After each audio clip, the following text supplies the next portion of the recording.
हमारे साथ मौजूद हैं शाह फैजल जी, जो प्राणपुर विधानसभा के संभावित प्रत्याशी हैं जनसुराज के। चलिए इनसे कुछ बातचीत करते हैं और जानते हैं। सबसे पहले सर, आपका कोसी न्यूज़ में बहुत बहुत स्वागत है। बहुत बहुत शुक्रिया कोसी न्यूज़ का कि आज आप यहाँ हैं। और हम एक चीज़ यही कहेंगे, आज जो मीटिंग हुई, मीटिंग में जो है आज ज़िला अध्यक्ष जी, ज़िला प्रवक्ता और जो चुनाव कमेटी के जो राज्य कार्यकारिणी समिति के सदस्य थे, वो लोग आए थे। और इसमें डॉक्टर गौतम साहब थे, भरद्वाज साहब थे, और भी प्रखंड, पूरे आजमगढ़ प्रखंड और प्राणपुर प्रखंड के सभी पदाधिकारी और ज़िला के पदाधिकारी और प्रदेश के पदाधिकारी भी आए थे, और आम जनता भी थी। इसमें मीटिंग में जो है आज यही निर्णय हुआ कि ये जिस तरह जनसुराज की तरफ से ये कमेटी का निर्णय जो है पटना भेजा जाएगा, और इसमें जो संभावित हम लोग सभी कोई हैं, इनमें से संभावितों का नाम वहाँ भेजा जाएगा। और उसके बाद फिर जो है अभी कई चरण और है, और 2 चरण और बाकी है। इस 2 चरण के बाद फाइनली कैंडिडेट का सिलेक्शन होगा। सर, प्राणपुर में कितने संभावित कैंडिडेट हैं? अभी हम लोग जो है 4 संभावित कैंडिडेट हैं, और उसके बाद जो है इसमें से 4 में से किसी एक को जो है पार्टी चुनेगी और उसको चुनाव लड़ाएगी। हाल ही में सर यहीं बस्तौल चौक के पास ही प्रशांत जी आए थे, सभा करके गए, तो कितना लोगों को असर डाल पाया? क्योंकि सर लोगों का कॉन्सेप्ट बना हुआ है पुरानी पार्टी की ओर, तो क्या लगता है कि नई पार्टी में लोग कैसे भरोसा जताएंगे? देखिए, जो बस्तौल में जो प्रोग्राम हुआ था प्रशांत जी का, उस दिन बारिश 1:30 बजे दिन तक बारिश हुई थी। बारिश के बावजूद लगभग 35 से 40 हज़ार लोग जो आए, ये अपने आप में प्राणपुर की सरजमी में एक इतिहास उस दिन रचा गया है।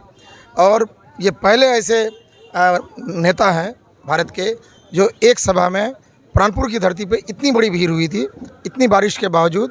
तो वो ये भीड़ और ये जनता का प्यार से पता चल रहा है, लोगों का जो प्यार मिल रहा है जनसुराज को। इस बार प्राणपुर में जनसुराज जीतेगी और प्रचंड जीत होगी जनसुराज की। आपको टिकट मिलती है, आपको अगर पार्टी मौका देता है, तो क्या बदलाव करेंगे आप विधानसभा में?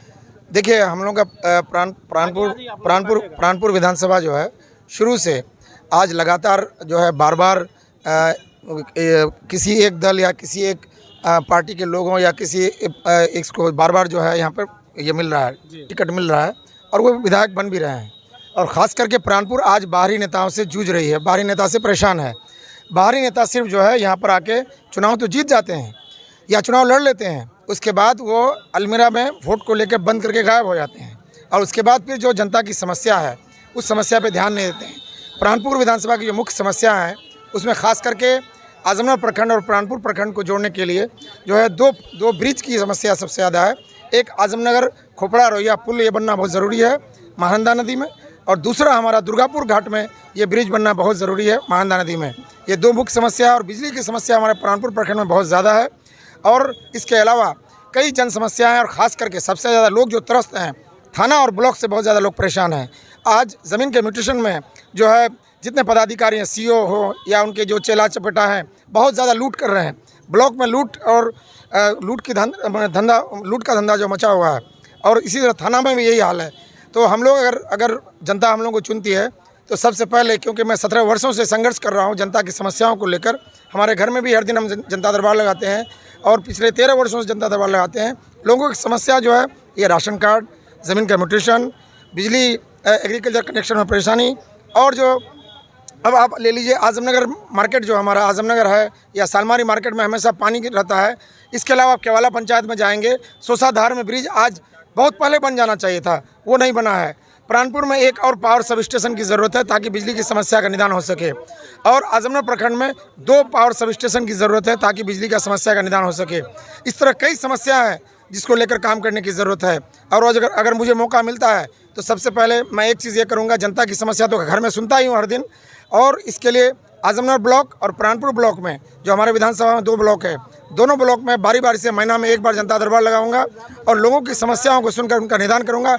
और सारे पदाधिकारी को उस दिन जो है ब्लॉक में बैठाया जाएगा कि चाहे वो ज़मीन का म्यूटेशन का मामला हो, बिजली बिल का मामला हो, थाना से जुड़ा हुआ मामला हो, चाहे एग्रीकल्चर ऑफिसर का मामला रहे, CDPO का मामला रहे, या राशन या जो अनाज कम दिया जाता है ये मसला है। इस तरह का बहुत सारा मसला है इसको लेकर लोगों की समस्या को सुनी जाएगी और उसका निदान के लिए सस्पेंड या ट्रांसफर करने के लिए जो करना पड़ेगा हम लोग उसके लिए करेंगे। ये हमारा मुख्य इसमें से जनता का समस्या का सॉल्यूशन निकालने के लिए करेंगे, ये आपने प्लान बनाया है। जी जी। चलिए बहुत बहुत धन्यवाद। हमारे साथ शाह फैसल जी जुड़े थे जो प्राणपुर विधानसभा के जनसुराज के संभावित प्रत्याशी हैं। बहुत सारे भाई हैं, थोड़ा उनसे भी जानेंगे। क्या नाम है भैया आपका? अबुल कलाम आजाद। कहाँ से हैं? प्राणपुर। ये क्या लग रहा है इस बार किसकी सरकार बनेगी इस बार बिहार इस में? बार तो जनसुराज की सरकार बनेगी। जनसुराज की सरकार जी सर। बनेगी। और क्या क्यों जरूरी है बदलाव, क्यों जरूरी है? ये तो बदलाव की लहर होना चाहिए क्योंकि शिक्षा पर ध्यान दे रही है, जो बात कर रहे हैं प्रशांत किशोर जी, शिक्षा पर और बच्चे के भविष्य पर, यही सब देख सुन के जो है वो बदलाव की लहर है। इस बार बदलाव चाहिए। जी सर। पुराना सरकार नहीं चाहिए। नहीं चाहिए। चलिए क्या नाम है भैया आपका? दिलदार हुसैन, कहाँ से हैं? प्राणपुर क्षेत्र से। क्या लगता है इस बार चुनाव में किसकी सरकार बनेगी बिहार में? जनसुराज की।